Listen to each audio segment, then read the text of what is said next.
Hello students, I am Harshita Rathore और मैं आप सभी का एचएल अध्ययन पे स्वागत करती हूँ। आज की जो हमारी क्लास है वो टीचिंग एप्टीट्यूड के कुछ टॉपिक्स पे होने वाली है। टीचिंग एप्टीट्यूड वैसे तो पूरा कंप्लीट हो गया है, लेकिन कुछ नए टॉपिक्स जो है वो आपके टीचिंग एप्टीट्यूड में जुड़े हैं। जो आपके फैब का एग्जाम हुआ था उसमें कुछ नए टॉपिक से क्वेश्चंस पूछे गए थे। जो आपका जून का एग्जाम हुआ था उसमें भी कुछ नए टॉपिक से आपके क्वेश्चंस पूछे गए थे। तो उन सभी नए टॉपिक्स को मैं आज लेकर आई हूँ इस वीडियो में, जो आपके टीचिंग एप्टीट्यूड से जुड़े हुए हैं। ठीक है, तो चलो क्लास को स्टार्ट करते हैं। सबसे पहला है आपका एडी मॉडल। एडी मॉडल आपका एक नया टीचिंग का मॉडल है जिससे आपका क्वेश्चन पूछा गया था। ठीक है, फैब में भी पूछा था और जून के अंदर भी पूछा था, तो हो सकता है कि दिसंबर में फिर से पूछ ले। तो ये हमारे सिलेबस में जुड़ गया है अब ये वाला टॉपिक, तो हमको इसको पढ़ना है अच्छे से। ठीक है, अब एडी मॉडल क्या है? एडी मॉडल है जिसमें आपके 5 स्टेप्स दिए हुए हैं और ये बताया गया है कि हम किस तरीके से, हम मतलब एक टीचर जो है वो किस तरीके से अपने स्टूडेंट्स को पढ़ा सकता है। एडी मॉडल आपका टीचिंग का एक मॉडल है। ठीक है, अब एडी मॉडल में आपके टोटल 5 स्टेप्स दिए हुए हैं। सबसे पहला आता है आपका एनालिसिस, फिर आता है आपका डिज़ाइन, थर्ड स्टेप है आपका डेवलपमेंट, फोर्थ है आपका इम्प्लीमेंटेशन एंड लास्ट है आपका इवेल्युएशन। ठीक है, हिंदी में भी है पीपीटी। सबसे पहला आपका एडी मॉडल है। एडी मॉडल में आपका सबसे पहला स्टेप है विश्लेषण करना, फिर है डिज़ाइन बनाना, फिर तीसरा है विकास करना, फिर कार्यान्वयन और फिर मूल्यांकन करना। ये 5 चरण है आपके एडी मॉडल के। ठीक है, अब नाम से ही देख लो ADDIE एडी लिखा हुआ है। ठीक है, तो इसमें आपको हर एक जो अल्फ़ाबेट दिया हुआ है उसकी आपको सिर्फ फुल फॉर्म देखनी है और बस ही सिंपली आपका मॉडल खत्म हो जाएगा। यानी कि सबसे पहले ए दिया हुआ है तो ए से है आपका एनालिसिस, फिर डी से है आपका डिज़ाइन, फिर डी से है डेवलपमेंट, आई से है इम्प्लीमेंटेशन और ई से है आपका इवेल्युएशन। तो नाम के ऊपर ही पूरा मॉडल रखा गया है। ठीक है, अब एक एक करके इन 5 स्टेप्स को अच्छे से देखते हैं डिटेल में कि ये क्या बोलना चाह रहा है एडी मॉडल। तो एडी मॉडल सबसे पहले तो आपका टीचिंग का मॉडल है। ठीक है, कि टीचर अपनी टीचिंग कैसे कर सकता है, अपने स्टूडेंट को कैसे पढ़ा सकता है एडी मॉडल के अकॉर्डिंग। सबसे पहला इस मॉडल में आएगा आपका एनालिसिस। एनालिसिस आएगा सबसे पहले, यानी कि विश्लेषण करना।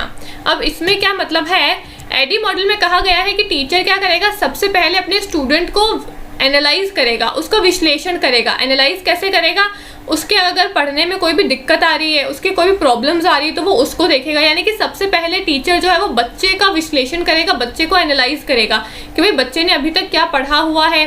ठीक है, उसको पढ़ने में कहाँ दिक्कत आती है वो बच्चे को समझेगा, कहने का ये मतलब है सिंपल सा। ठीक है, तो सबसे पहले एनालिसिस आएगा जिसमें टीचर जो है वो अपने स्टूडेंट को समझेगा। ठीक है, दूसरा डिज़ाइन। डिज़ाइन का क्या मतलब है? डिज़ाइन का मतलब है कि जो भी तरीके आपके, जो भी मेथड्स का आप यूज़ करोगे टीचिंग के अंदर, जो भी आपके ऑब्जेक्टिव्स होंगे उनको आप बनाओगे डिज़ाइन के अंदर। सबसे पहले हमने बच्चे को एनालाइज किया, उसके बाद में अब हम उसको पढ़ाएंगे। तो पढ़ाने के लिए सबसे पहले हमको ऑब्जेक्टिव्स बनाने पड़ेंगे, उद्देश्य बनाने पड़ेंगे कि भाई हमारी इस टीचिंग का उद्देश्य क्या है, ऑब्जेक्टिव क्या है। तो उस ऑब्जेक्टिव को हम बनाएंगे डिज़ाइन स्टेज के अंदर। ठीक है, तीसरा स्टेज होगा हमारा डेवलपमेंट का स्टेज। डेवलपमेंट के स्टेज में हम क्या करेंगे, अब जिस भी चीज़ की मेरे को ज़रूरत है ना उसकी मैं क्या करूँगी, प्लानिंग करूँगी। भाई मेरे को अभी मैं आपको इस पीपीटी के थ्रू पढ़ा रही हूँ, तो मैं पीपीटी में कैसे आपको पढ़ाऊँगी, मैं कैसे है ना अपनी पीडीएफ को लेकर आऊँगी, कौन से मैं डायग्राम्स का यूज़ करूँगी, कौन से चार्ट का मैं आपको सामने प्रेजेंट करूँगी। उन सभी चीज़ को मैं जो डेवलप करूँगी, जो उनका विकास करूँगी, वो आएगा मेरे डेवलपमेंट वाले स्टेज में। ठीक है, फिर आएगा आपका इम्प्लीमेंटेशन। मतलब अब मैंने बच्चे को एनालाइज कर लिया, उसका जो भी मेरे को ऑब्जेक्टिव्स बनाने थे, जो भी उद्देश्य बनाने थे वो उद्देश्य भी बना लिए। अब जिस तरीके से मैं पढ़ाऊंगी, यानी कि जिस है ना मटेरियल का यूज़ करके मैं अपने स्टूडेंट को पढ़ाऊंगी, उस मटेरियल को भी मैंने विकास कर लिया, उसका भी डेवलपमेंट कर लिया। यानी कि वो मटेरियल भी मैंने रेडी कर लिया, तैयार कर लिया। अब मेरा क्या काम होगा, अगला मेरा स्टेप होगा कि अब मैं वो मटेरियल को यूज़ करके बच्चे को पढ़ाऊँ। ठीक है, तो यानी कि अब जो भी मैंने डिज़ाइन करी है, जो भी मैंने डेवलपमेंट करा है, उस सबको मैं इम्प्लीमेंट करूँगी उसका। ठीक है, यानी कि उसको कार्यान्वयन करूँगी, उसको इम्प्लीमेंट करूँगी। तो यानी कि इम्प्लीमेंटेशन में जिस भी चीज़ को आपने डिज़ाइन बनाया है, जो भी आपके ऑब्जेक्टिव्स हैं, ठीक है, जो भी आपने प्लानिंग बनाई है, उन सबको अचीव करने के लिए आपको वो काम करना तो पड़ेगा पहले। तो आप उसको क्या करोगे, अपने जितने भी डिज़ाइन बनाई है उसको इम्प्लीमेंट करोगे। यानी कि सिंपल सा मतलब है इस स्टेज में आप बच्चे को पढ़ाओगे, टीच करोगे। ठीक है, 5th स्टेप में इवैल्यूएशन होगा। इवैल्यूएशन का क्या मतलब है? इवैल्यूएशन मतलब सिंपल सा मूल्यांकन होगा। मूल्यांकन में अब जो भी मैंने बच्चे को पढ़ाया है, अब मैं देखूंगी कि उसको क्या वो चीज़ समझ में आई या फिर नहीं समझ में आई। ठीक है, तो ये मेरे को कैसे पता चलेगा? मैं उसका टेस्ट लूंगी और टेस्ट लेने के बाद में मेरे को पता चलेगा कि भाई जो मेरे ऑब्जेक्टिव्स थे, यानी कि डिज़ाइन के अंदर जो मैंने उद्देश्य बनाए थे, क्या वो मेरे उद्देश्य फुलफिल हुए या फिर नहीं हुए। ठीक है, तो ये मेरे को कैसे पता चलेगा? इवैल्यूएशन के थ्रू पता चलेगा, मूल्यांकन के थ्रू पता चलेगा। तो ये 5 स्टेप्स होते हैं आपके एडी मॉडल के। सबसे पहले हम एनालाइज करते हैं, ठीक है, यानी कि बच्चे को समझते हैं। उसके बाद में हम उसके अकॉर्डिंग, उसको समझने के बाद में अब मैं क्या करूंगी? अपने उद्देश्य बनाऊंगी कि भाई ठीक है, ये बच्चा इस तरीके का है, तो मेरी टीचिंग में मैं कुछ ये उद्देश्य रखूंगी, ये गोल रखूंगी जो मेरे को अपनी टीचिंग से अचीव करने हैं। ठीक है, फिर मैं क्या करूँगी? उद्देश्य बनाने के बाद में अपने जिस भी मेरे को है ना मटेरियल का ज़रूरत पड़ेगी, जिस भी मेरे को चीज़ की ज़रूरत पड़ेगी बच्चे को पढ़ाने के लिए, उसको मैं प्रिपेयर तो करूँगी पहले। भाई मेरे को अभी आपको पढ़ाने के लिए पीपीटी की ज़रूरत है, पीडीएफ की ज़रूरत है, नोट्स की ज़रूरत है, तो इनको मेरे को पहले बनाने पड़ेंगे, तभी तो मैं आपको पढ़ाऊँगी। तो वो बनाऊँगी कैसे? मैं उसका विकास करूँगी। तो 3rd स्टेप में क्या होगा? डेवलपमेंट होगा उन सभी चीज़ों का जो मेरे को हेल्प करेगी अपने स्टूडेंट को पढ़ाने के लिए। तो मैंने क्या करा? उन सभी चीज़ों को डेवलपमेंट किया, उन सभी चीज़ों का विकास किया।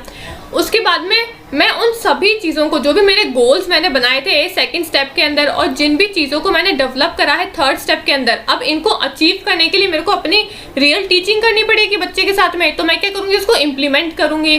तो यानी कि 4th स्टेप में इम्प्लीमेंटेशन होगा। और फिर जब मैंने सब कुछ पढ़ा दिया बच्चे को, तो फिर मैं बच्चे का मूल्यांकन करूँगी, उसका टेस्ट लूँगी, उसको इवेल्युएट करूँगी, ये देखने के लिए कि जो मैंने पढ़ाया है वो उसको समझ में आया है या फिर नहीं समझ में आया। ठीक है, तो सिंपल से ये 5 स्टेप्स हैं आपके एडी मॉडल के। हिंदी में बता देती हूँ एक बार। सबसे पहले विश्लेषण करेंगे बच्चे का, ठीक है, उसको समझेंगे। उसके बाद में हम डिज़ाइन बनाएंगे, यानी कि उद्देश्य बनाएंगे अपने। फिर हम विकास करेंगे। विकास किसका करेंगे? जिस भी चीज़ की मेरे को ज़रूरत है अपने टीचिंग करने के लिए, उन सभी चीज़ों का फिर मैं विकास करूँगी। विकास यानी कि प्लानिंग करना, सिंपल सी। मेरे को पीडीएफ बनानी है, तो मेरे को किस किस टॉपिक पे पीडीएफ बनानी है, मैं अच्छा अब मैं यहाँ पे ये फोटो लेकर आई हूँ, तो ठीक है मैं इस डायग्राम को यूज़ करूँगी। इस डायग्राम के साथ साथ मैं यहाँ पे नोट्स भी लिख के लेके आई हूँ, तो ठीक है मैं यहाँ पे ये नोट्स भी लिखूँगी। तो ये मेरे को कैसे पता चला? मैंने पहले प्लानिंग करी इस चीज़ के बारे में। ठीक है, तो वो आएगा मेरा विकास के अंदर। अब जब मैंने प्लानिंग भी कर ली, तो अब मैं आपको क्या कर रही हूँ? अभी मैं आपको रियल टीच कर रही हूँ, यानी कि उसका इम्प्लीमेंटेशन कर रही हूँ, उस प्लानिंग को इम्प्लीमेंट कर रही हूँ। ठीक है, और फिर इम्प्लीमेंट करने के बाद में उसका इवेल्युएशन होगा, मूल्यांकन होगा, जिसमें फिर मैं आपका बाद में टेस्ट लूँगी, आपसे क्वेश्चंस पूछूंगी, और फिर मेरे को पता चलेगा कि जो मैंने आपको पढ़ाया है वो समझ में आया या फिर नहीं समझ में आया। और जो मैंने डिज़ाइन के अंदर उद्देश्य बनाए थे, जो मैंने सीखने के मकसद बनाए थे, क्या वो मेरे उद्देश्य पूरे हुए या फिर नहीं हुए। ठीक है, तो ये था आपका एडी मॉडल के 5 स्टेप्स। इससे आपका क्वेश्चन पूछा गया था। ठीक है, 2023 में ही क्वेश्चन पूछा गया था, तो ये एक रिसेंट नया टॉपिक है आपका। ठीक है, अच्छा अब अलग दूसरा टॉपिक है आपका अश्योर मॉडल। एडी मॉडल जैसे हमने किया वैसे ही एक है आपका अश्योर मॉडल। ये भी आपका टीचिंग का ही मॉडल है। इसमें भी सेम उसी तरीके की टेक्निक लगेगी। जो भी आपके वर्ड्स दिए हुए हैं इनके अकॉर्डिंग ही पूरा आपको अश्योर मॉडल याद करना है। ए से सबसे पहले है एनालाइज करना। एस से है आपके स्टेट ऑब्जेक्टिव्स, यानी कि फिर से वही सेम स्टेट ऑब्जेक्टिव यानी कि उद्देश्य बनाएंगे। फिर एस से है स्ट्रेटजी तैयार करना, यानी कि प्लानिंग करना। यू से है यूटिलाइज करना, है ना। आर यूटिलाइज करना मतलब इम्प्लीमेंट करना। वहाँ पे वर्ड अलग था, यहाँ पे वर्ड अलग है, मतलब सेम है दोनों का। ठीक है, आर से रिस्पॉन्स, बच्चे का रिस्पॉन्स देखना। और फिर ई से है उसको इवेल्युएट करना, उसका मूल्यांकन करना। तो दोनों एडी मॉडल और अश्योर मॉडल दोनों काफ़ी मिलते जुलते हैं। बस फ़र्क इतना है कि एडी मॉडल में 5 स्टेप्स हैं आपके और अश्योर मॉडल में 6 स्टेप हैं। और कुछ जगह पे सिर्फ शब्दों का हेर फेर है, बाकी मतलब वही सेम है। ठीक है, तो अब एश्योर मॉडल हम डिटेल में देखते हैं। सबसे पहले है आपका एनालाइज करना। मैंने क्या बताया था, एनालाइज में हम बच्चे को समझेंगे कि भाई बच्चे ने अभी तक क्या पढ़ा हुआ है, उसको क्या समझ में आया, क्या उसको पढ़ाई करने में कोई प्रॉब्लम आती है, दिक्कत आती है। तो मैं सबसे पहले मेरे स्टूडेंट्स को समझूंगी कि मेरे स्टूडेंट्स कैसे हैं। ठीक है, सबसे पहले हम उसको एनालाइज करेंगे। फिर आएगा आपका स्टेट ऑब्जेक्टिव्स। ऑब्जेक्टिव्स यानी कि अब अपने कुछ उद्देश्य बनाऊंगी, है ना, कि भाई मैं जो पढ़ा रही हूँ उसको पढ़ाने का मेरा मकसद क्या है, वो मैं मकसद तैयार करूंगी, ऑब्जेक्टिव्स और गोल्स बनाऊंगी। ठीक है, वो आएगा मेरा स्टेट ऑब्जेक्टिव्स में। फिर थर्ड वाले में क्या होगा, थर्ड में आएगा आपकी ये आप स्ट्रेटजीज बनाओगे। स्ट्रेटजी बनाओगे मतलब प्लानिंग करोगे। ठीक है, वहाँ पे वर्ड क्या था स्ट्रेटजी को लेकर, वहाँ पे था डेवलपमेंट करना। डेवलपमेंट में हमने क्या करा था, जिस भी चीज़ की हमको ज़रूरत है हमने उसको विकास किया था, उसकी प्लानिंग करी थी। यहाँ पे उसका नाम बदल के सिर्फ एस से स्ट्रेटजी कर दिया गया है। ठीक है, कि हम कैसे बच्चे को पढ़ाएंगे, उसके लिए हम पहले प्लानिंग तो करेंगे। मैं अभी आपको पढ़ा रही हूँ तो पढ़ाने से पहले मैंने क्या करा था, ये स्ट्रैटेजी बनाई थी कि मैं बच्चे को कैसे पढ़ाऊंगी। तो पहले मैं एडी मॉडल पढ़ाऊंगी, फिर मैं एश्योर मॉडल पढ़ाऊंगी, उसके बाद में फिर मैं ये वाला टॉपिक पढ़ाऊंगी, ठीक है। तो मैं पहले प्लानिंग करके आई हूँ, तो वो प्लानिंग आएगा आपका एस से स्ट्रेटजी के अंदर। फिर यू से आएगा आपका यूटिलाइज। यूटिलाइज मतलब इम्प्लीमेंट करना उसको, सीधा सा। उसमें हमने पढ़ा था एडी मॉडल में इम्प्लीमेंट करना, यानी कि अब जो भी मैंने प्लानिंग करी है उसको मैं इम्प्लीमेंट तो करूँगी, बच्चे के सामने रियल टीचिंग करूँगी। तो वही है आपका यूटिलाइज करना, यानी कि जो भी मैंने सब कुछ स्ट्रेटजी बनाई है, प्लानिंग बनाई है, अब उसको मैं यूटिलाइज करूँगी, ठीक है, यानी कि उसको मैं इम्प्लीमेंट करूँगी। फिर है बच्चे का रिस्पॉन्स देखना। रिस्पॉन्स मतलब अब मैं आपको पढ़ा रही हूँ तो मैं ये देखूंगी कि बच्चे की भागीदारी कितनी है, स्टूडेंट की पार्टिसिपेशन कितनी है, वो क्या चीज़ों को सीख पा रहे हैं। मैं पढ़ा रही हूँ तो क्या वो उसमें पार्टिसिपेट कर रहे हैं क्या, मैं अगर सवाल पूछ रही हूँ तो क्या वो जवाब दे रहे हैं क्या। तो ये सारे से मैं आपका रिस्पॉन्स देखूंगी कि ये आपके क्या रिस्पॉन्स है, ठीक है। और फिर उसके बाद में ई से आएगा इवेल्युएशन, यानी कि फिर मैं करूँगी आपका मूल्यांकन, आपका टेस्ट लूँगी ये देखने के लिए कि जो मैंने आपको पढ़ाया क्या वो आपको समझ में आया, या फिर जो भी मैंने ऑब्जेक्टिव्स बनाए थे दूसरे स्टेप के अंदर, उद्देश्य बनाए थे, क्या वो मेरे उद्देश्य फुलफिल हुए या फिर नहीं हुए, ठीक है। तो ये है आपके 6 स्टेप्स एश्योर मॉडल के। एडी मॉडल और एश्योर मॉडल काफ़ी हद तक सिमिलर है, ठीक है। हिंदी में भी लेकर आई हूँ मैं। सबसे पहले हम शिक्षार्थियों को क्या करेंगे, उनका विश्लेषण करेंगे, फिर हम उद्देश्य बनाएंगे, ठीक है। फिर उद्देश्य बनाने के बाद में हम क्या करेंगे, प्लानिंग करेंगे, यानी कि निर्देशात्मक तरीके देखेंगे। फिर हम क्या करेंगे, उसको यूटिलाइज करेंगे प्लानिंग को, ठीक है। सामग्री का उपयोग करेंगे, जो भी सामग्री हमने 3rd स्टेप में बनाई है अब उसको उपयोग तो करेंगे, यूटिलाइज करेंगे, यानी कि इम्प्लीमेंट करेंगे। फिर हम क्या करेंगे, जो शिक्षार्थी है उसकी भागीदारी देखेंगे, यानी कि उसका रिस्पॉन्स, उसका पार्टिसिपेशन देखेंगे कि भाई बच्चा कितना पार्टिसिपेट कर रहा है लर्निंग करने के लिए, ठीक है। और फिर उसका हम मूल्यांकन करेंगे, उसका इवेल्युएशन करेंगे कि भाई जो मैंने स्टूडेंट को पढ़ाया है क्या वो उसको समझ में आया या फिर नहीं समझ में आया, ठीक है। तो ये है आपका एश्योर मॉडल। इसमें 6 प्रक्रियाएं हैं आपकी, यानी कि 6 स्टेप्स है, 6 चरण है, ठीक है। तो आपका ये था एडी मॉडल और फिर ये दूसरा वाला था आपका एश्योर मॉडल, ठीक है। दोनों ही मॉडल से आपके क्वेश्चन आए हैं 2023 के अंदर, ठीक है। अब नेक्स्ट टॉपिक है आपका अधिगम के पठार, यानी कि लर्निंग में जो आपका लर्निंग कर्व जो है उसके बारे में, ठीक है। लर्निंग में जो आपका प्लेट्यू होता है उसके बारे में। अब प्लेट्यू क्या होता है, प्लेट्यू मतलब मैंने आपसे एक क्वेश्चन भी कराया था प्लेट्यू का। आई डोंट नो कि मुझे याद नहीं है कि मैंने ये पेड कोर्स में करवाया था या फिर यूट्यूब पे करवाया था, लेकिन मैंने प्लेट्यू से जुड़ा हुआ एक क्वेश्चन करवाया था जिसमें मैंने आपको वो जो क्वेश्चन था वो आपका रीसेंट एग्जाम हुआ था उसी का क्वेश्चन था वो, ठीक है। अब सिंपली प्लेट्यू होता क्या है, सबसे पहले तो इसको समझो। प्लेट्यू होता है जब हम पढ़ाई कर रहे हैं, ठीक है, या पढ़ाई करें या जब हम कुछ भी कर रहे हैं उसमें जब हमारी समान स्थिति हो जाती है तो उसको प्लेट्यू बोलते हैं, ठीक है। ये आपका कर्व बनेगा लर्निंग का, सिंपल। यहाँ पे मैं दूसरा बना के दिखाती हूँ, ये आपका सिंपल लर्निंग का कर्व बनेगा, ठीक है। अब ये होगा आपका बिगनिंग पॉइंट, यहाँ से आपने शुरुआत करी। किसी भी चीज़ की आप शुरुआत सबसे पहले 0 लेवल से करते हो, ठीक है। चाहे वो आपकी पढ़ाई है, चाहे वो डांसिंग है, सिंगिंग है, पेंटिंग है, ड्राइंग है, कुछ भी है, आप सबसे पहले उसको 0 से शुरू करोगे। तो यहाँ से आपने उसकी शुरुआत करी। अब शुरुआत में जब आप उसको धीरे धीरे शुरू करोगे ना किसी भी चीज़ को, तो आपकी स्लो बिगनिंग होगी वो, ठीक है। यहाँ पे लिखा हुआ भी है सबसे पहले स्लो बिगनिंग होगी। किसी भी चीज़ को शुरू करोगे तो वो आपकी स्लो बिगनिंग होगी। फिर आप क्या करोगे, एक्सेलरेट करोगे। एक्सेलरेट मतलब आपने गाड़ी चलाई होगी तो गाड़ी में एक्सेलरेशन होता है ना, आप अपनी स्पीड को बढ़ाने के लिए। तो फिर धीरे धीरे आपकी स्पीड जो है वो बढ़ेगी, लेकिन फिर एक स्टेप ऐसा आएगा, एक स्टेज ऐसा आएगा जिसमें आप क्या हो जाओगे, एकदम स्थिर हो जाओगे, प्लेट्यू हो जाएगा। फिर आपकी लर्निंग के लिए, लर्निंग के अंदर आपका प्लेट्यू हो जाएगा, ठीक है। यानी कि आपने 0 से शुरू करी, शुरू करते करते धीरे धीरे आप ऊपर बढ़े, लेकिन एक स्टेप ऐसा आएगा जिसमें आप एकदम अब इक्वल हो जाओगे, यहाँ पे एकदम इक्वल हो जाओगे, यानी कि अब आपकी परफॉर्मेंस जो है वो ऊपर बढ़ ही नहीं रही है, ठीक है। तो ये मतलब होता है आपका प्लेट्यू का, सिंपल सा प्लेट्यू का ये मतलब होता है कि जब भी आप किसी चीज़ को सीखते हो, जब भी आप अधिगम करते हो, लर्निंग करते हो, तो लर्निंग में जो आपकी समान स्थिति हो जाती है उसको प्लेट्यू बोलते हैं, ठीक है।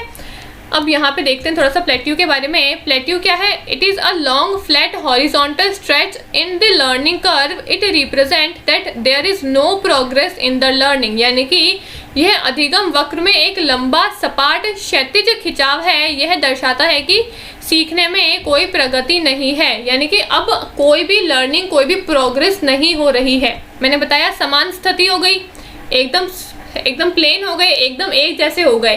भाई पहले भी इतने ही थे, अब भी इतने ही है, इससे ऊपर बढ़ ही नहीं रहे हैं, समान स्थिति हो गई, यानी कि कोई प्रोग्रेस ही नहीं हो रही है, वो होता है आपका प्लेट्यू। प्लेट्यू से जुड़ा हुआ क्वेश्चन भी आया था इस बार, ठीक है। अब काफ़ी बच्चे बोलते हैं ना कि मैम मैंने है ना 2-3 बार पेपर दे दिया नेट का, लेकिन मुझसे पेपर है ना क्लियर ही नहीं हो रहा है, या फिर मैंने है ना नेट तो कर लिया लेकिन मेरे से JRF नहीं क्लियर हो रहा है, या फिर सिर्फ मेरे से है ना 20 क्वेश्चन ही क्लियर हो रहे हैं, मैं उससे आगे बढ़ ही नहीं रही हूँ। तो इसका मतलब क्या है, उनकी लर्निंग के अंदर प्लेट्यू आ चुका है। अब उनकी लर्निंग में कोई प्रोग्रेस ही नहीं हो रही है, वो एक जगह पे आके अटक गए हैं, ठीक है। तो उसको बोलते हैं प्लेट्यू। अब प्लेट्यू के काफ़ी सारे रीजंस हो सकते हैं। आपकी लर्निंग में अगर आप एक जगह पे आके रुक गए हो, आगे आपकी प्रोग्रेस नहीं हो रही है, तो उसके काफ़ी सारे रीजंस हो सकते हैं, ठीक है। अब वो रीजंस क्या हो सकते हैं, सबसे पहले तो आप जिस तरीके से अभी तक पढ़ाई कर रहे थे, हो सकता है कि अब आप उसमें बोर हो गए हो, तो आपको अपनी स्ट्रेटजी थोड़ी चेंज करनी पड़ेगी अब, ठीक है। तो ये कारण हो सकता है। दूसरा है कि अब आपका ध्यान जो है वो इधर उधर बातों में, कहीं चीज़ों में भटक रहा है, ठीक है। तो उससे आपकी लर्निंग जो है वो एक जगह पे आके रुक गई है, ठीक है। या फिर आप जिस चीज़ को पढ़ाई कर रहे हो उस चीज़ में आपका अब इंटरेस्ट नहीं रहा है, आप जो भी कुछ कर रहे हो सिर्फ पढ़ाई में ही प्लेट्यू नहीं होता है, किसी भी चीज़ को आप अगर सीख रहे हो, अधिगम किसी भी चीज़ का हो सकता है, ठीक है। तो किसी भी चीज़ में अगर आप लर्निंग कर रहे हो, उस हर एक चीज़ में आपका प्लेट्यू हो सकता है, ठीक है। डांसिंग में भी हो सकता है कि आपने शुरू में तो बहुत अच्छा किया, लेकिन फिर एक जगह पे आके आप रुक गए, अब आप उससे आगे आपका रैंक बढ़ ही नहीं रहा है, ठीक है। तो आपका डांसिंग में भी हो सकता है, आपका पढ़ाई में भी हो सकता है, अदर एक्टिविटीज़ में भी आपका जो प्लेट्यू है वो हो सकता है लर्निंग के अंदर, ठीक है। तो लर्निंग के काफ़ी सारे कारण हो सकते हैं कि हो सकता है आपका इंटरेस्ट ना रहा हो, अब पढ़ाई करने में आप बोर हो रहे हो, या फिर आपने जिस तरीके से जो स्ट्रेटेजी पहले बनाई थी अब वो स्ट्रेटेजी आपकी काम नहीं कर रही है, तो आपको स्ट्रेटेजी को चेंज करना पड़ेगा थोड़ा सा, ठीक है। पहले आप अगर थ्योरी पढ़ते थे और फिर क्वेश्चंस की तरफ जाते थे, तो या तो अब अपनी थोड़ी स्ट्रेटेजी को चेंज करो, आप पहले आप PYQ पढ़ो और फिर उसके अकॉर्डिंग आप एक एक टॉपिक को पढ़ो, ठीक है, ऐसे कर लो। या फिर हो सकता है कि अब आपके अंदर मोटिवेशन नहीं रहा है काम करने के लिए, या फिर हो सकता है कि अब आपका ध्यान इधर उधर भटक रहा है, ठीक है, एक जगह पे आप कंसंट्रेट करके पढ़ाई नहीं कर पा रहे हो। तो ये काफ़ी सारे रीजंस हो सकते हैं आपके प्लेट्यू के, ठीक है। तो ये आपका प्लेट्यू का एक टॉपिक है जिससे आपका क्वेश्चन पूछा गया था, ठीक है। अब अगला टॉपिक है आपका लूप लर्निंग। लूप लर्निंग क्या होता है, लूप लर्निंग में आपके 3 तरीके के लूप्स होते हैं, सिंगल, डबल और ट्रिपल लूप, ठीक है। लूप लर्निंग का क्या मतलब है, जो लर्निंग होती है, जो आपकी अधिगम होता है, उसके अंदर आप अगर कुछ भी मिस्टेक्स करते हो ना, तो उस मिस्टेक्स को टीचर कैसे सुधारता है, ये होता है आपका लूप लर्निंग, ठीक है। तो इसमें 3 तरीके के लूप्स आते हैं, सबसे पहले सिंगल, डबल और ट्रिपल लूप। सिंगल लूप में क्या होता है, focus on only correcting the mistake. अगर आपने कोई गलती करी तो सबसे पहले सिंगल लूप में क्या होगा, टीचर सिर्फ आपकी मिस्टेक को सुधारेगा, ठीक है। उससे ज़्यादा वो कुछ नहीं बताएगा कि भाई आपने ये मिस्टेक क्यों करी, या उसका एक्सप्लेनेशन देगा, नहीं, कुछ नहीं देगा, सिर्फ वो आपको उस मिस्टेक को सुधारेगा, ठीक है। भाई मैंने कोई क्वेश्चन पूछा, उसका आपने ABCD ऐसे ऑप्शन दिए हुए थे, आपने A पे टिक किया लेकिन उसका आंसर सही था B, तो मैं क्या करूँगी, सिंगल लूप के अंदर सिर्फ आपको बता दूंगी कि नहीं, आपका A ऑप्शन गलत है, सही आंसर B है, बस इतना सा। अब B क्यों सही है या फिर A क्यों गलत है, कुछ एक्सप्लेनेशन नहीं दूंगी, आगे कुछ भी नहीं बताऊंगी, सिर्फ सिंपल सी आपकी मिस्टेक को सही कर दूंगी, यानी कि मिस्टेक को करेक्ट करूंगी, ठीक है, सिंपल सा। दूसरा डबल लूप में क्या होता है, finding the cause and then correcting the mistake. Single loop में सिर्फ बच्चे की गलतियों को सुधारा, ठीक है।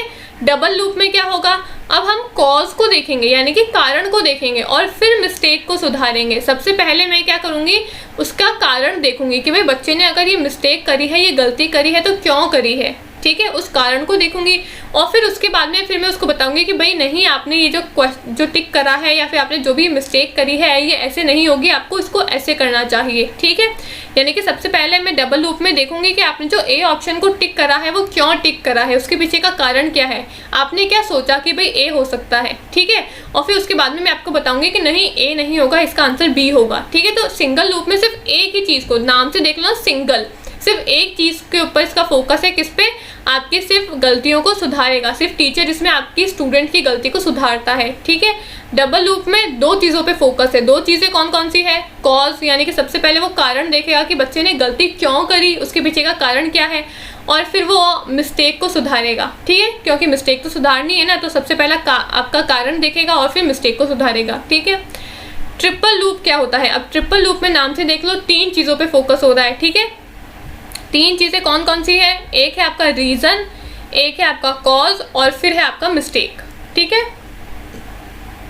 तो ट्रिपल लूप में क्या होगा deep exploring the problem, finding the reason of the cause and then correcting the mistake. यानी कि सबसे पहले जो टीचर है वो ये देखेगा कि आपने अगर इस ऑप्शन को चूज़ करा है या फिर आपने अगर ये गलती करी है तो क्यों गलती करी है, उसके अंदर वो और डीप में जाके देखेगा कि भाई आपने अगर ये गलती करी तो आपने इसके पीछे क्या सोचा, ठीक है, आपने ऐसा करा तो करा क्यों। वो आपकी जो गलती करने का रीज़न देखेगा, भाई आपने गलती करी तो क्यों करी, उसके पीछे का कारण क्या है, ठीक है, ऐसा क्या हो गया कि आपने ऐसी गलती करी। तो वो उसका रीज़न देखेगा, सबसे पहले कारण का भी रीज़न देखेगा कि भाई आपने कोई मिस्टेक करी तो करने का जो कारण है उसका भी रीज़न देखेगा कि भाई इसने ऐसा करा तो करा क्यों, ठीक है। उसके बाद में फिर वो आपके जो मिस्टेक करी उसको देखेगा और फिर आपके मिस्टेक को सुलझाएगा। तो ये 3 आपके लूप होते हैं लूप लर्निंग के अंदर, ठीक है। सबसे पहले हम सिंगल लूप में क्या करते हैं, केवल गलतियों को सुधारने पर ध्यान देते हैं। टीचर जो है सबसे पहले आपकी मिस्टेक को सुधारेगा।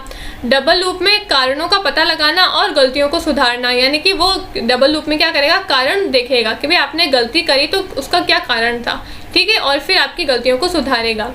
ट्रिपल लूप में समस्या की गहराई से खोज करेगा, भाई आपकी जो प्रॉब्लम है वो क्या प्रॉब्लम है, आपको समस्या क्या आई, ठीक है। मैंने आपको कोई क्वेश्चन दिया तो उसका आंसर आपने ए टिक करा लेकिन उसका सही आंसर था बी, तो सबसे पहले मैं ये देखूंगी कि समस्या क्या है, आपको वो क्वेश्चन जो है वो समझ में क्यों नहीं आया, उसके पीछे का समस्या क्या है।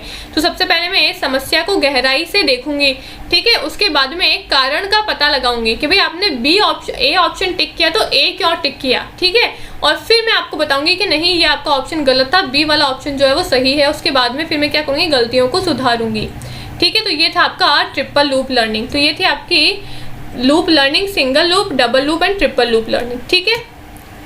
अब नेक्स्ट टॉपिक है आपका सिम्पसन का साइकोमोटर डोमेन। हमने करा था ना, साइकोमोटर डोमेन करा था, किसका करा था, ब्लूम्स का करा था। ब्लूम्स टैक्सोनॉमी में हमने कॉग्निटिव डोमेन, साइकोमोटर डोमेन और अफेक्टिव डोमेन तीनों ही देखे थे। एक और नया डोमेन आपका जुड़ा है सिम्पसन का साइकोमोटर डोमेन, ठीक है। यानी कि सिम्पसन का साइकोमोटर डोमेन आपका एक नया टॉपिक जुड़ा है, इससे आपका 2023 में भी क्वेश्चन आया था, ठीक है। अब सिम्पसन का साइकोमोटर डोमेन क्या कहता है, इसमें आपके कुछ स्टेजेस दिए हुए हैं। जैसे हमने ब्लूम्स के साइकोमोटर डोमेन में कुछ स्टेजेस देखे थे, वैसे ही सिम्पसन के साइकोमोटर डोमेन में भी कुछ स्टेजेस दिए हुए हैं, ठीक है।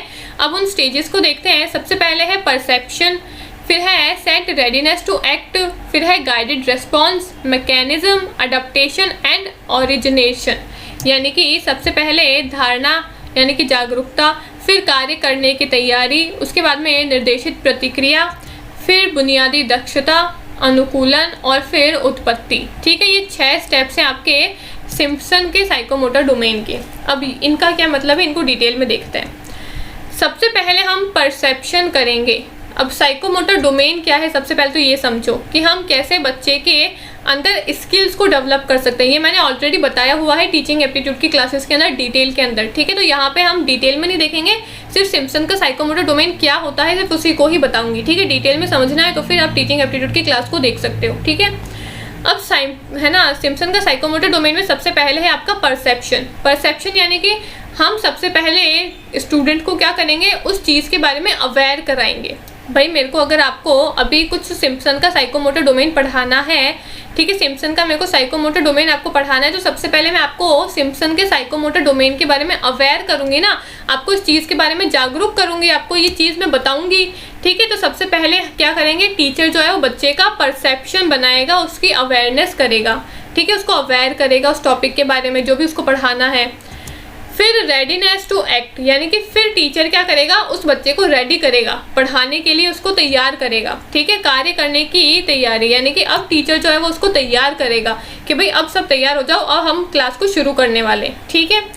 फिर गाइडेड रेस्पॉन्स। गाइडेड रेस्पॉन्स में क्या है, early stage in learning a complex skill that includes imitation and trial and error. यानी कि गाइडेड रेस्पॉन्स में क्या है, अब टीचर आपको गाइड करेगा, आप बार बार ट्रायल एंड एरर का मेथड यूज़ करोगे, यानी कि आप बार बार ट्राई करोगे, फिर आप गलती करोगे, फिर आप दोबारा से कोशिश करोगे उस चीज़ को सीखने के लिए, फिर से आप गलती करोगे। तो यहाँ पे आपको टीचर क्या करेगा, गाइड करेगा, ठीक है।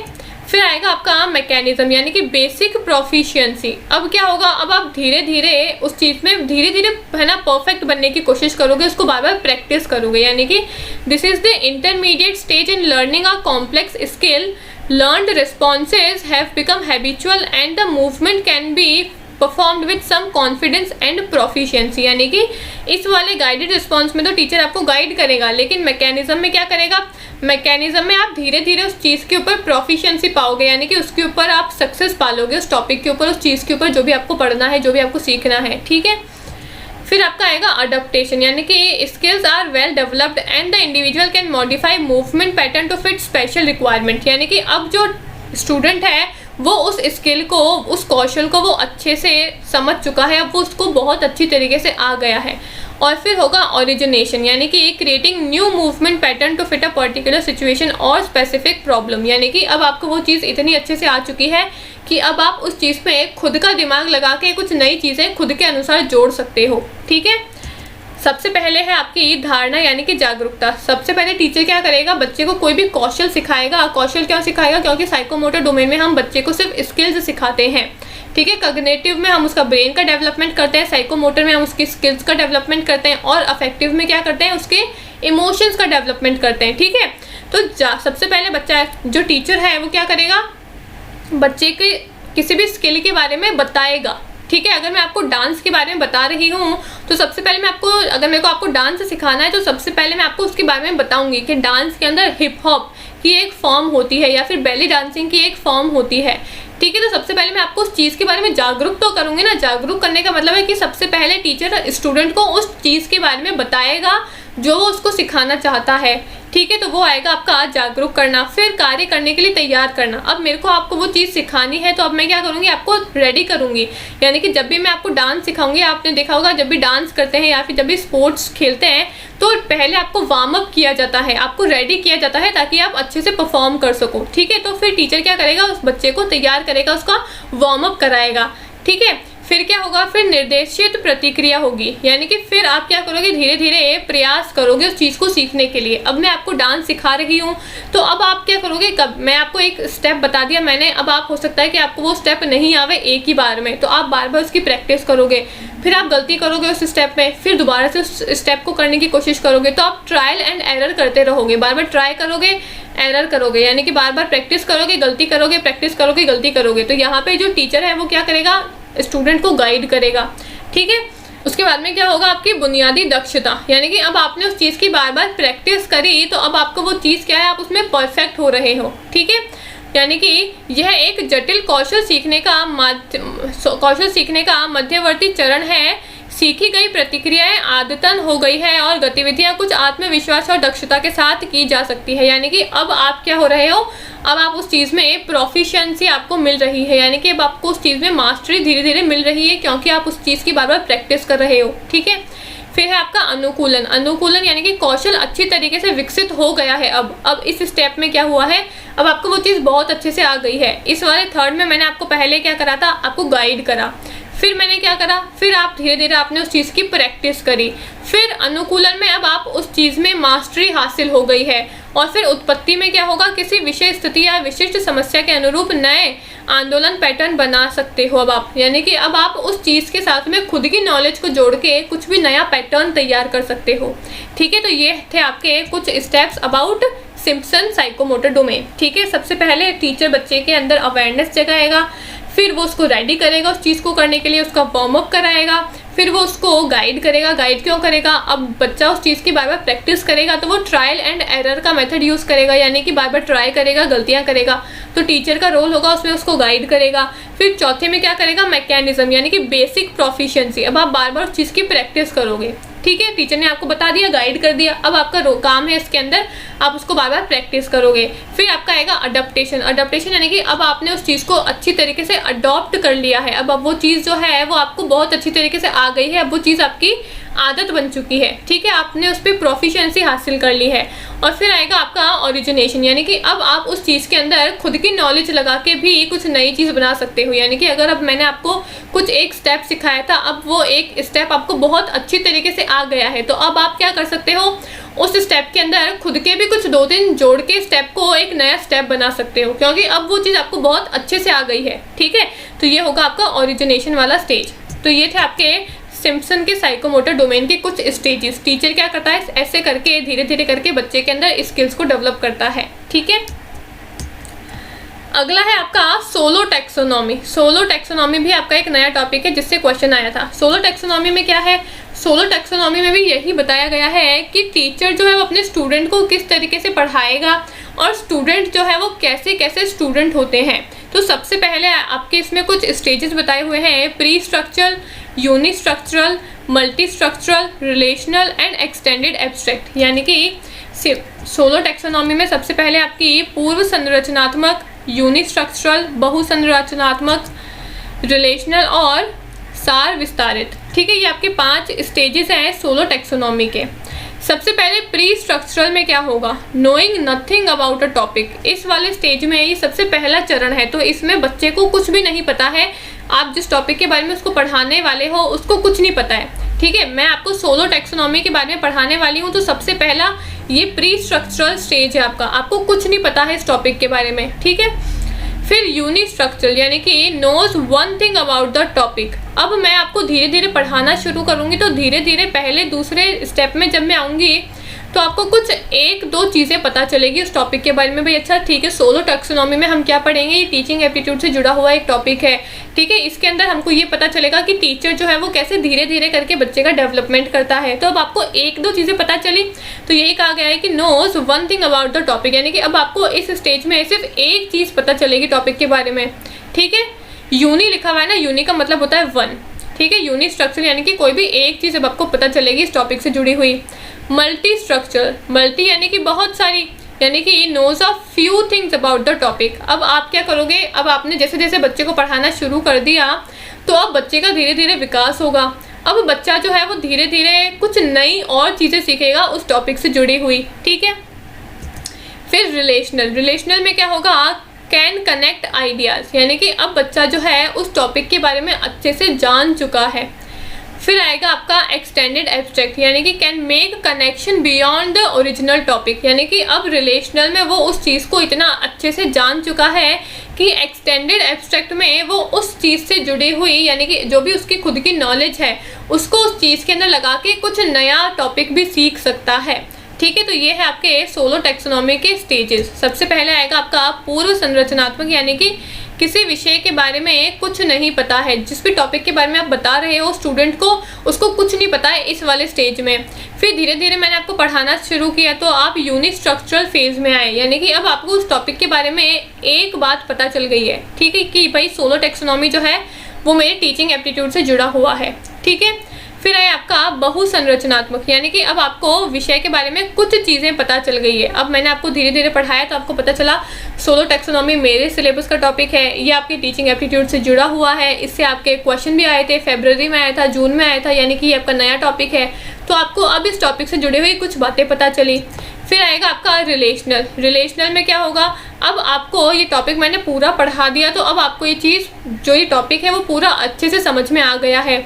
और फिर आएगा आपका सार विस्तारित, यानी कि मूल्य विषय से परे संबंध बना सकते हो अब आप, यानी कि अब मैंने आपको पूरा सोलो टैक्सोनॉमी पढ़ा दिया, आपको अच्छे से समझ में आ गया, तो इससे जुड़े हुए जितने भी सवाल आएंगे ना, आप उन सवालों को अच्छे से सॉल्व कर सकते हो। या फिर हो सकता है कि आपको ये टॉपिक इतना अच्छे से समझ में आ जाए कि आप इस टॉपिक से जुड़े हुए खुद के अनुसार कोई भी क्वेश्चन को बना सकते हो। भाई आंसर को तो सॉल्व कर ही सकते हो, क्वेश्चंस भी बना सकते हो। अब आप इतने परफेक्ट हो गए इस टॉपिक के अंदर। तो ये है आपकी सोलो टैक्सोनॉमी। ठीक है, अब सोलो टैक्सोनॉमी में आप लोग यहाँ पे सोच रहे होंगे कि ये क्या सिंबल्स बने हुए हैं। ये आपके सिंबल है हर एक स्टेज के। सबसे पहले आपका प्री स्ट्रक्चरल, यानी कि ये है आपका 0। यहाँ पे बच्चे को कुछ नहीं पता है टॉपिक के बारे में, तो इसका सिंबल है आपका 0। ठीक है, फिर दूसरा स्टेज है आपका यूनि स्ट्रक्चरल, बच्चे को सिर्फ एक चीज़ पता है, तो यहाँ का सिंबल है 1। फिर है आपका मल्टी स्ट्रक्चरल, यानी कि बच्चे को कुछ चीज़ें पता चली है अब टॉपिक के बारे में, तो इसका सिंबल आ जाएगी कुछ 4-5 लाइनें। ठीक है, फिर है आपका रिलेशनल, यानी कि अब बच्चे को वो जो टॉपिक है वो अच्छे से समझ में आ गया है, यानी कि अब यहाँ पे जो कुछ लाइनें थी ना, जो उसको कुछ टॉपिक पता थे, अब वो क्या हो गए, एक दूसरे से जुड़ गए, यानी कि अब ये टॉपिक उसको एक दूसरे से जुड़ गए और अब ये जो टॉपिक है वो उसको एक पूरा टॉपिक जुड़ के अच्छे से समझ में आ गया है। और फिर है आपका एक्सटेंडेड एब्स्ट्रैक्ट, यानी कि यहाँ पे क्या डायग्राम बना हुआ है, यहाँ पे बना हुआ है कि जो कुछ टॉपिक थे जो जुड़ के एक पूरा टॉपिक बन गए, जो उसको अच्छे से समझ में आ गए, अब इनसे जुड़ी हुई कुछ नई चीज़ें भी वो खुद बना सकता है। अब उसको इतनी परफेक्ट आ गई है ये चीज़ कि वो इससे जुड़ी हुई खुद भी कुछ नई चीज़ें बना सकता है। तो ये होगा आपका एक्सटेंडेड एब्स्ट्रैक्ट के अंदर, ठीक है।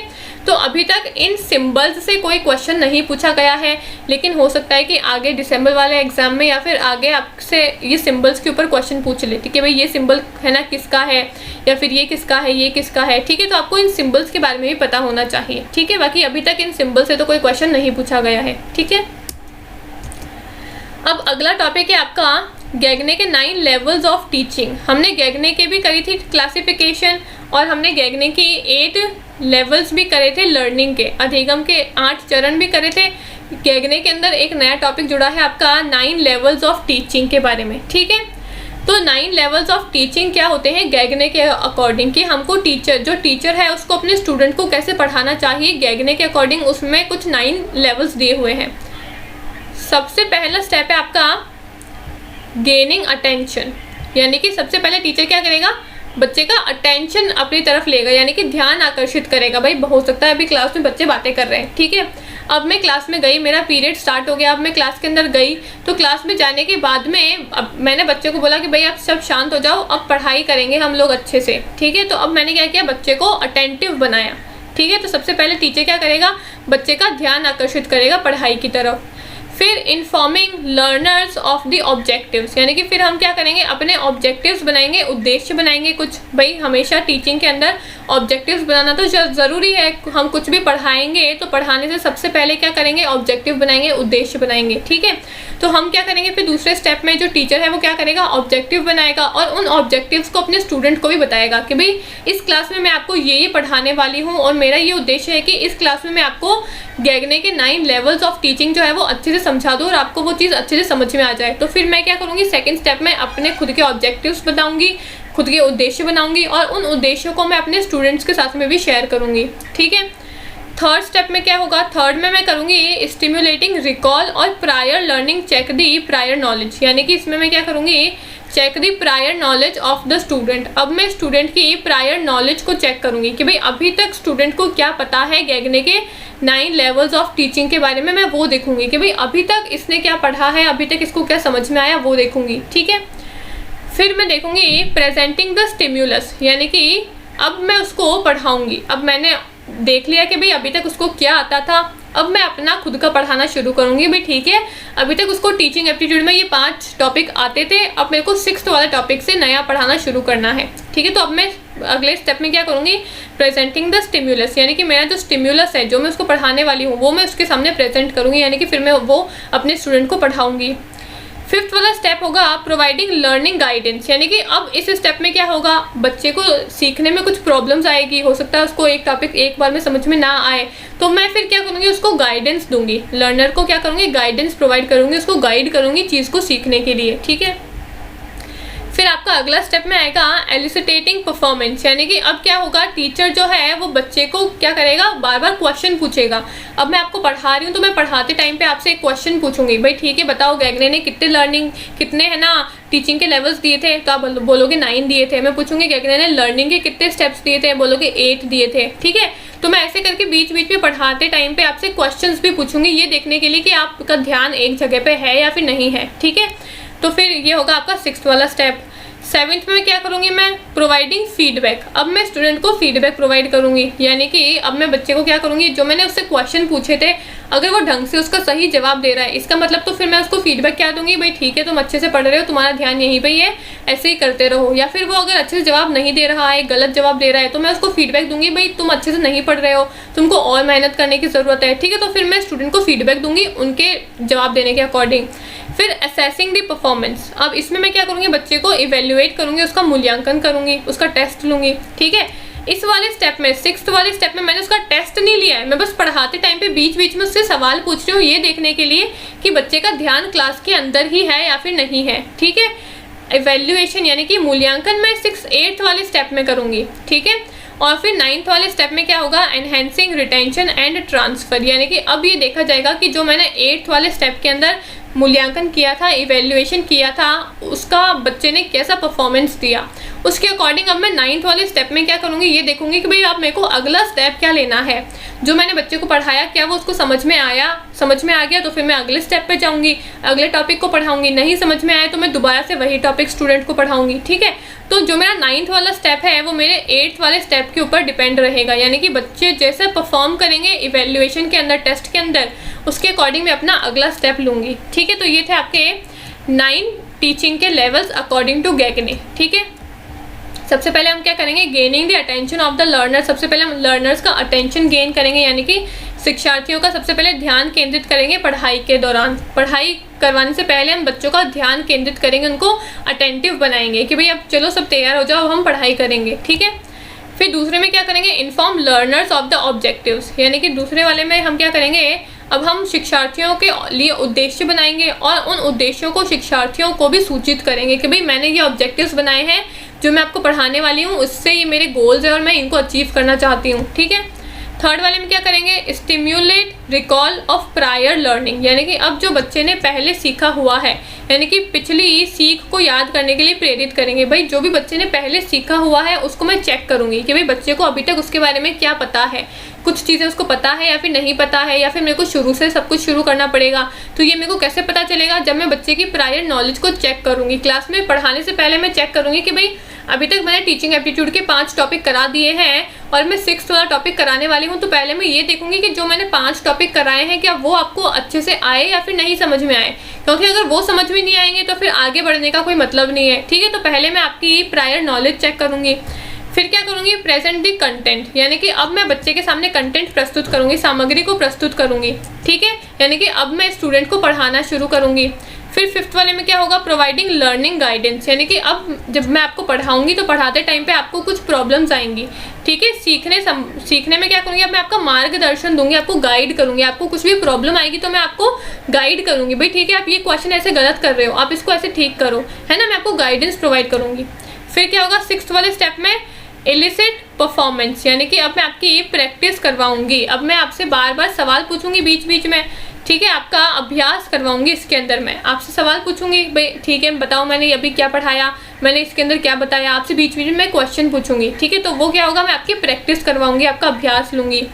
फिर प्रोवाइड फीडबैक में क्या होगा, आपको राय दूंगी। अब भाई आपने अगर जो मैंने आपसे सवाल पूछे आपने अगर वो ढंग से पढ़ लिए, ढंग से आपने जवाब दिया उनका, तो फिर मैं क्या दूंगी आपको फीडबैक, भाई ठीक है आप अच्छा कर रहे हो। अगर आपने उन सवालों का जवाब अच्छे से नहीं दिया तो मैं आपको फीडबैक दूंगी कि भाई आप अच्छे से पढ़ नहीं रहे हो, आपका ध्यान नहीं क्लास के अंदर, आप कहाँ पे ध्यान दे रहे हो।